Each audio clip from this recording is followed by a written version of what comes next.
नमस्कार। छत्तीसगढ़ की तमाम अहम और ताज़ा खबरों के साथ आपके साथ मैं कमरुद्दीन खान हाजिर हूं और इस वक्त की बड़ी खबर आ रही है। अनिश्चितकालीन हड़ताल पर हैं राज्य प्रशासनिक सेवा के अधिकारी। 400 से ज्यादा अफसरों ने हड़ताल शुरू कर दी है। अफसरों के साथ तहसीलदार, पटवारी और आरआई भी हड़ताल पर हैं। एसडीएम के मुंह पर कालिख पोतने के पूरे मामले में संघ ने काम बंद कर दिया है। कोविड-19 की सेवाओं को छोड़कर बाकी सरकारी काम नहीं होंगे। मध्य प्रदेश में इस तरह से सरकारी सेवाएं ठप हो चुकी हैं। राज्य प्रशासनिक सेवा संघ इसकी मांग कर रहा है। सरकार अफसरों को 3-1 की गार्ड सुरक्षा मुहैया कराए, ये मांगे की जा रही हैं। मैजिस्ट्रेट पावर वाले अफसरों को बत्ती की सुविधा दी जाए। तो बड़ी खबर आपको बता रहे हैं, एसडीएम पर कालिख पोतने का ये पूरा मामला है। 400 से ज्यादा अफसरों ने अब हड़ताल शुरू कर दी है इसके खिलाफ। बड़ी खबर इस वक्त की आपको दे रहे हैं। एसडीएम के मुंह पर कालिख पोतने के मामले में अब विरोध शुरू हो चुका है। कोविड-19 की सेवाओं को छोड़कर बाकी सरकारी काम अब नहीं होंगे।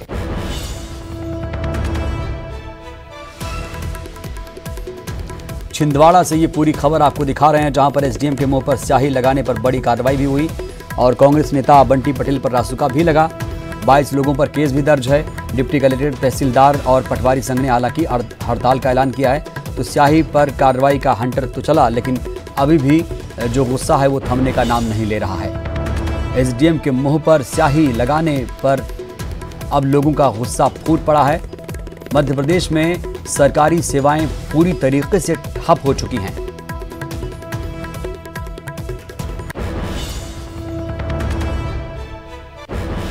तो इस वक्त की बड़ी खबर आपको बता रहे हैं, एक्शन के बावजूद भी अभी भी लोगों का गुस्सा नहीं थम रहा। अफसर के मुंह पर कालिख पोतने के मामले पर राज्य प्रशासनिक संघ के अफसर अब भड़क उठे हैं और आज से अनिश्चितकालीन हड़ताल करने का ऐलान कर दिया है। संघ के पदाधिकारी हमारे साथ मौजूद हैं। मैडम, जिस तरीके से छिंदवाड़ा की घटना हुई है, अब क्या आगे संघ ने तय किया है? आज से हमने अनिश्चितकालीन हड़ताल की घोषणा की है। हमारे जितने भी अधिकारी हैं वो पूरे जिले में कलमबद्ध हड़ताल कर दी गई है। ये सिर्फ छिंदवाड़ा में कि पूरे प्रदेश में भी कुछ? पूरे प्रदेश में रहेगा। सिर्फ कोविड की जो अति आवश्यक सेवाएं हैं वो प्रदाय करते रहेंगे, बाकी सभी सेवाएं में हम लोग हड़ताल करेंगे। तो क्या इसमें मांग क्या है, क्या होना चाहिए, किस तरह की कार्रवाई आप लोग मांग कर रहे हैं? हम लोग की मांग ये है कि जितनी भी इस तरीके के प्रदर्शन होते हैं उसमें एक हम लोग को समुचित सुरक्षा व्यवस्था दी जाए और हम ये मांग करते हैं कि जितने भी हमारे एसडीएम्स हैं या एग्जीक्यूटिव मजिस्ट्रेट हैं उनको 1-4 का गार्ड प्रोवाइड किया जाए।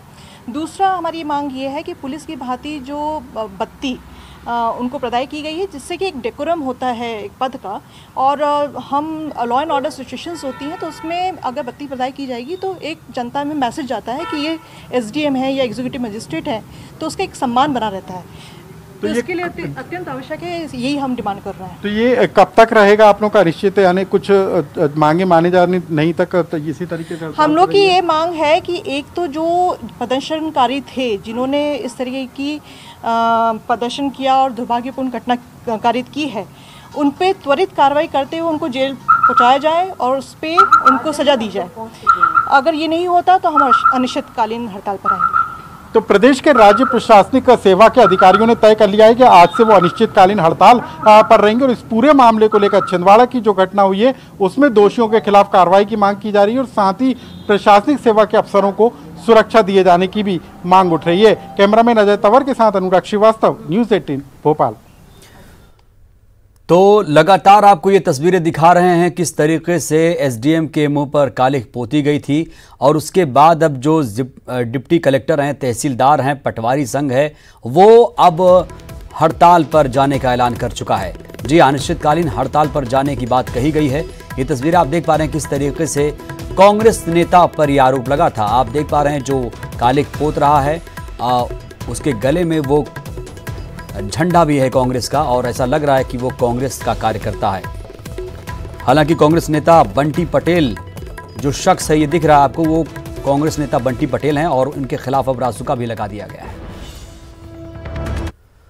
बात अब रायपुर की, जहां पर कोरोना बेकाबू होता जा रहा है, जिसको देखते हुए लॉकडाउन की घोषणा कर दी गई है। 21 सितंबर रात 9 बजे से 28 सितंबर तक एक सप्ताह तक टोटल लॉकडाउन की घोषणा की गई। इस बार ज्यादा सख्ती बरती जाएगी। इस बार सब्जियों की दुकानें भी नहीं खुलेंगी। दूध के लिए सुबह शाम 1.5 घंटे की छूट रहेगी। इसके अलावा सभी एम्बुलेंस, पुलिस और फायर ब्रिगेड की गाड़ियों को पेट्रोल दिया जाएगा। छत्तीसगढ़ में कोरोना संक्रमण के मामले रोज नए रिकॉर्ड बना रहे हैं। प्रदेश में कुल पीड़ितों की संख्या करीब 82,000 पहुंच चुकी है, जबकि 645 लोगों की कोरोना से जान जा चुकी है। सबसे ज्यादा बुरे हालात राजधानी रायपुर, दुर्ग, बिलासपुर और मुंगेली जिले में हैं, जिसे देखते हुए कुछ जिलों में फिर से लॉकडाउन लगा दिया गया है। वहीं राजधानी रायपुर, बालोद समेत कुछ जिलों में फिर से लॉकडाउन लगाने की तैयारी चल रही है। बात करें दुर्ग की, तो जिले में कोरोना संक्रमितों की संख्या 8,000 पहुंच चुकी है, जबकि पिछले 24 घंटे में यहां 378 नए मरीज मिले, जबकि 7 लोगों ने दम तोड़ दिया। इसके अलावा मुंगेली जिले में 17 सितंबर से ही लॉकडाउन लग चुका है, जो 23 सितंबर तक चलेगा। उसके बाद फैसला लिया जाएगा कि लॉकडाउन खोलना है या नहीं। बालोद जिले में भी 22 से 30 सितंबर तक लॉकडाउन लगने जा रहा है। तारीख रात को 9 बजे से लेकर 28 रात को 12 बजे तक पूरे रायपुर जिले को कंटेनमेंट घोषित किया गया है। इस दौरान रायपुर की सीमाएं पूरी तरह बंद रहेंगी और मेडिकल दुकानें अपने निर्धारित समयावधि में खुलेंगे। दूध की व्यवसाय सुबह और शाम को 1.5 घंटे की जो चालू रहेंगे और इसके अलावा पेट्रोल पंप अपने निर्धारित अवधि में केवल शासकीय वाहन, मेडिकल इमरजेंसी से जुड़े निजी वाहन एवं एम्बुलेंस को पेट्रोल और डीजल दे सकेंगे। और एलपीजी के जो डिपो खुले रहेंगे, पर वहां पे कोई बुकिंग वहीं पे दुकान में नहीं होंगे, केवल ऑनलाइन और मोबाइल के माध्यम से बुकिंग करके डोर डिलीवरी के रूप में वहां पे पहुंचाया जाएगा। शेष सभी तरह की दुकानें, मार्केट, मंडी सभी पूर्णतः बंद रहेंगे इस 7 दिवसीय अवधि में। एक बार फिर राजधानी रायपुर में लॉकडाउन किया जा रहा है। पूरा रायपुर जिला जो है वो कंटेनमेंट जोन घोषित कर दिया गया है। 21 सितंबर की रात 9 बजे से ये लॉकडाउन शुरू हो जाएगा। लेकिन इस बार किस तरह की सख्ती होगी, क्योंकि पिछली बार सख्ती तो की थी प्रशासन ने, लेकिन उसके बाद भी लोगों ने रास्ता निकाल लिया था। हमारे साथ एसपी अजय यादव मौजूद है, उनसे बात करते हैं। सर, पिछली बार भी लॉकडाउन हुआ था, इनफैक्ट किराना की दुकानें भी बंद कर दी गई थी, लेकिन सब्जियों की जो 6 से 12 तक दुकान 10 बजे तक थी, उसके बीच में भी लोग रास्ता निकाल लेते थे। इस बार किस तरीके से नजर रखी? देखिए, इस बार क्या है कि जो लॉकडाउन है वो लॉकडाउन से थोड़ा अधिक है, कारण कि जो बढ़ता हुआ संक्रमण है और जो पॉजिटिव आने की संख्या है, कम्युनिटी ट्रांसमिशन हुआ पड़ा है, तो थोड़ा सा एक चेन को ब्रेक करने की आवश्यकता है। ये सब सोचते हुए लिया गया। एक्चुअली पूरे जिले को ही एक तरह से कंटेनमेंट जोन बना दिया गया, क्योंकि शहर में भी आप देखेंगे तो 70 से 80 छोटे बड़े कंटेनमेंट जोन ऑलरेडी चल रहे हैं। तो पूरे शहर को और पूरे जिले को जब कंटेनमेंट जोन बना दिया गया है, तो कंटेनमेंट जोन के नियम मूवमेंट के एकदम क्लियर हैं, सख्त हैं, उसमें निकलने की इजाजत नहीं है। तो उसी को दृष्टिगत रखते हुए इस बार का निर्णय लिया गया है। और सब्जी और जो इस प्रकार के मार्केट है, किराना दुकान है, वो सारे बंद रहेंगे। इसमें सिर्फ 4 चीजें अलाउ की गई हैं। एलपीजी है और पेट्रोल पंप है और मेडिकल है, प्लस जो दूध की सप्लाई है और पशु आहार वगैरह जो होते हैं जानवरों के, वो है। उसके अलावा कोई भी चीज अलाउड नहीं है। प्रशासन की तरफ से अपील भी है और एक तरह से कहें कि अलर्ट भी वो कर रहे हैं, चेतावनी भी दे रहे हैं, क्योंकि जो अनावश्यक रूप से बाहर निकलेंगे उनके ऊपर कड़ी कार्रवाई की जाएगी। इनफैक्ट गाड़ी भी सीज कर दी जाएगी 15 दिनों के लिए। जाहिर तौर पर इस बार कोशिश यही की जा रही है कि चप्पे चप्पे पर नजर रखी जाए। पिछली बार कुछ छूट दी गई थी, लेकिन वो छूट भी इस बार नहीं मिलेगी। लेकिन ये जरूर है कि रायपुर जिस तरह से हॉटस्पॉट बना हुआ है और कोरोना संक्रमण के मामले जिस तरह से लगातार बढ़ रहे हैं, अगर इस चेन को तोड़ना है तो आपको भी जागरूकता दिखानी पड़ेगी। प्रशासन की अपनी तैयारी होती है, अपनी सख्ती होती है, लेकिन अगर आप जागरूकता दिखाते हैं और सहयोग करते हैं तो कहीं ना कहीं इस चेन को तोड़ा जा सकता है। कैमरा पर्सन सुरेश पासी के साथ ममता लांजेवार, न्यूज 18 छत्तीसगढ़, रायपुर। एनएचएम कर्मचारियों ने आज से जिलों में अनिश्चितकालीन हड़ताल शुरू कर दी। नियमितीकरण की मांग को लेकर प्रदेश के 13,000 कर्मचारियों ने हड़ताल शुरू की। एनएचएम कर्मचारियों का कहना है कि सरकार अपने ही वादे को पूरा नहीं कर पा रही है। शिक्षा कर्मियों की मांगों को जिस तरह से पूरा किया गया, वैसे ही उनकी मांगों को भी पूरा किया जाना चाहिए। इस संकट के समय में ये लोग स्वास्थ्य के क्षेत्र में अपनी जान जोखिम में डालकर काम कर रहे हैं। बावजूद इसके सरकार उनकी मांगों को लेकर उदासीन है। अगर किसी की जान चली जाती है तो रेगुलर नहीं होने के कारण उनके परिवार को कुछ नहीं मिलेगा। कोरोना संक्रमण काल में संविदा स्वास्थ्य कर्मियों ने हड़ताल का ऐलान कर दिया है, जिसके तत्काल बाद स्वास्थ्य मंत्री टीएस सिंहदेव ने वीडियो जारी कर संविदा कर्मचारियों से हड़ताल पर न जाने की अपील की।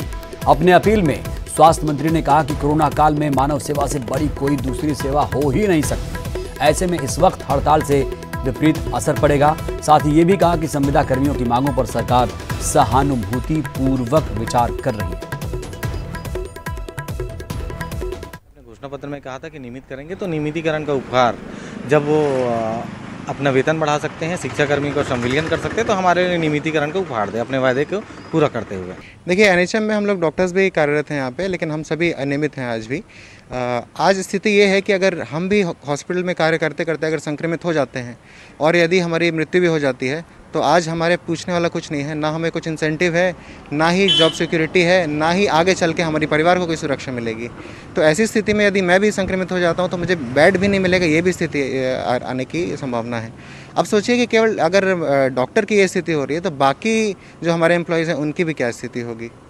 हम मजबूरन ऐसा कदम हमको उठाना पड़ रहा है। हम खुद ऐसा नहीं चाहते थे कि इस समय पे ऐसा करें, लेकिन शासन ने ऐसा अनदेखी करके हमारे साथ में एक बहुत बड़ा हमारे साथ छलावा भी किया है और हम बहुत विवश होकर ऐसा कार्य हम कर पा रहे हैं आगे। छत्तीसगढ़ प्रदेश एनएचएम कर्मचारी संघ दिनांक 19 सितंबर से अनिश्चितकालीन आंदोलन पर रहेगी। सरकार को हमने बारंबार पत्र के माध्यम से अवगत करा चुके हैं अपनी मांगों से। तो सरकार को चाहिए कि वो अपने नियमितीकरण के वादे, घोषणा पत्र के वादों को पूरा करे। अगर सरकार घोषणा पत्र के वायदों को पूरा नहीं करती है और 13,000 एनएचएम और सीजी सेक्स के कर्मचारियों को नियमितीकरण की घोषणा नहीं करती है, तो प्रदेश के पूरे कर्मचारी 19 तारीख से अनिश्चितकालीन आंदोलन पर रहेंगे। देखिए, ऐसा है कि सरकार के घोषणा पत्र में था कि हम सारे नियमित कर्मियों को नियमित करेंगे और आज 2 साल होने को है। ये सरकार बिल्कुल भी इस तरफ कोई कदम उठा नहीं रही है और ये इस बात का प्रमाण है कि इतने जो मेरे जानकारी के अनुसार 13,000 स्वास्थ्य विभाग में संविदा कर्मी हैं, उनको इस कोरोना महामारी जैसे समय में भी अपनी मांग के लिए हड़ताल करने के लिए मजबूर होना पड़ रहा है। ये सरकार से सारे लोग ठगे गए हैं।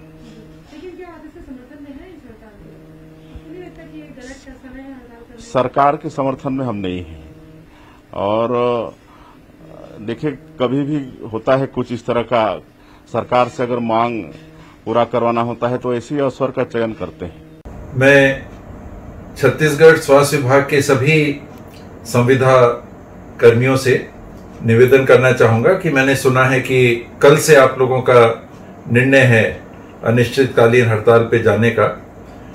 आज जब हम कोविड के संक्रमण से जूझ रहे हैं और गंभीर स्थिति में छत्तीसगढ़ है, मुझे लगता है कि ये समय नहीं था हड़ताल में जाने का। आपकी बातें हैं, आपकी मांगे हैं, स्वाभाविक है आपको लगेगा कि वो जायज हैं। हम लोगों ने भी घोषणा पत्र में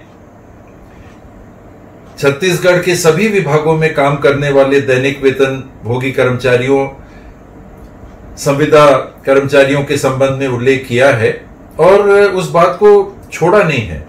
तो ये समय नहीं है कि लोगों के स्वास्थ्य, लोगों के जान से हम एक तरह से समझौता करें, उनकी तकलीफों को इतना बढ़ाएं कि हमारे प्रति ही उनकी संवेदना ना रह जाए। आज मैं आप सभी से यही निवेदन करने के लिए उपस्थित हुआ हूं कि अभी पुनर्विचार करें, स्ट्राइक पे ना जाएं। नियम कानून अपने जगह होते हैं, प्रश्न कार्रवाई का नहीं है।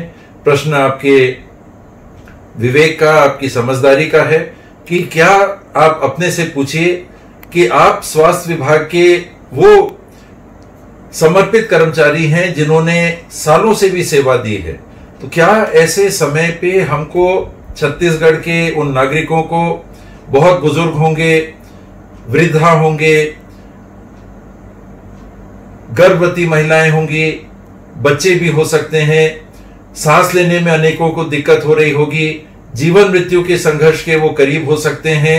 क्या ये समय है कि स्वास्थ्य विभाग के समर्पित कार्यकर्ता ऐसा संदेश दें कि नहीं, आपकी जो भी स्थिति होगी, लेकिन हमको तो अपनी मांग के लिए पहले संघर्ष करना है। तो मैं आपसे पुनः आग्रह करूंगा कि ये समय नहीं है इस प्रकार के निर्णय को क्रियान्वित करने का। स्ट्राइक पे जाने के लिए आपने जो विचार किया है, कृपया उसे अभी स्थगित करें। ये कोविड का समय निकल जाए, बातचीत कभी समाप्त नहीं होती। चर्चाएं आगे भी कभी भी हो सकती हैं। इस प्रकार से अगर कोविड के समय ऐसा निर्णय लेकर हम अपनी बात को रखना चाहेंगे तो आप खुद सोचिए कि बात कितनी जायज लगेगी। लोगों की जान एक तरफ और एक तरफ आप लोग अपने लिए पहल कर रहे हैं। कौन सी ज्यादा जरूरी बात है? हमारे स्वास्थ्य विभाग के समर्पित कार्यकर्ता क्या जब जीवन मृत्यु के संघर्ष के दौर से छत्तीसगढ़ गुजर रहा है तो वो अपने लिए पहल करना चाहेंगे कि लोगों की सेवा करना चाहेंगे? तो आज मेरा पुनः आपसे आग्रह है कि आप स्ट्राइक के संबंध में पुनर्विचार करें, अभी स्ट्राइक वापस ले लें और 19 तारीख को भी नियमित रूप से काम करें। अपनी बातें रखें, उसमें कोई हर्जा नहीं है, लेकिन तरीका ऐसा होना चाहिए और समय ऐसा होना चाहिए कि बातों को रखना भी जायज प्रतीत हो। और वक्त एक छोटे से ब्रेक का।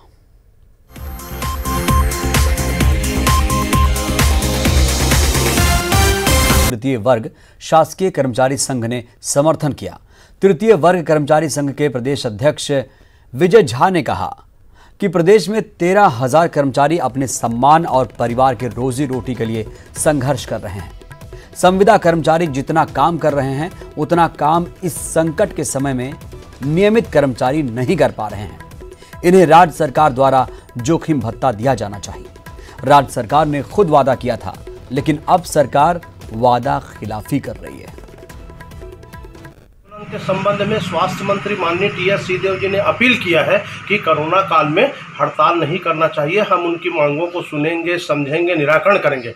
मेरा माननीय स्वास्थ्य मंत्री जी से अपील है कि ये हमारे संविदा कर्मचारी छत्तीसगढ़ राज्य के गरीब परिवार के बच्चे बच्चियां हैं, इनको कोरोना काल में कोरोना भत्ता के रूप में, जोखिम भत्ता के रूप में कुछ तो आर्थिक मदद करना चाहिए। एक संविदा कर्मचारी जितना काम करता है, नियमित बड़े अधिकारी और डॉक्टर लोग उतना काम नहीं करते। केंद्र सरकार के कृषि विधेयक को लेकर मचे बवाल के बीच छत्तीसगढ़ सरकार ने इसके खिलाफ कोर्ट जाने के संकेत दे दिए। कृषि मंत्री रविंद्र चौबे ने कहा कि लोकसभा में ये विधेयक पारित हुआ है, राज्यसभा में पारित होना शेष है, बाकी है। छत्तीसगढ़ और कई राज्यों ने इसके खिलाफ हाई कोर्ट और सुप्रीम कोर्ट जाने की तैयारी की है। हम लोग पहले ही यही कहते रहे हैं, ये विधेयक किसानों के खिलाफ है। वहीं बीजेपी कृषि विधेयक का बचाव कर रही है और इसे किसानों के हित में बता रही है। बना है ये भी अभी स्थिति नहीं है, क्योंकि अभी केवल लोकसभा में पारित हुआ है, राज्यसभा में भी पारित होना है। लेकिन हम लोगों ने और कई राज्यों ने इसको हाई कोर्ट और सुप्रीम कोर्ट जाने की तैयारी की हुई है। हम लोग भी इस दिशा में आने वाले समय में विधि सम्मत क्या कुछ हो सकता है वो कार्रवाई करेंगे। लेकिन छत्तीसगढ़ के परिप्रेक्ष्य में तीनों विधेयक हम लोग ये मान के चलते हैं कि किसानों के विरोध का है। अब उनके खुद के सहयोगी दल शिरोमणि अकाली दल के हरसिमरत कौर जी ने अपने पद से इस्तीफा दिया है। इसका आशय ये है कि तीनों विधेयक किसान विरोधी विधेयक। आदरणीय हमारे देश के यशस्वी प्रधानमंत्री जी का ये सोच है कि 2022 तक किसानों की आमदनी को दोगुना करना है और उसी सिलसिले में एक ये कदम है। और इस बिल से किसान देश में कहीं भी अपने परिश्रम के अनाज को, मेहनत पसीना के अनाज को बेचने में वो लोग सक्षम होंगे। किसी तरह की कहीं भी अनाज को ले जाने में कोई पाबंदी नहीं होगी और उनको ज़्यादा से ज़्यादा कीमत अनाज का मिलेगा और मतलब उनको फायदा होगा। जैसे मैंने पहले कहा कि लोग विरोध में हैं, इसलिए विरोध करने के लिए लोग विरोध कर रहे हैं।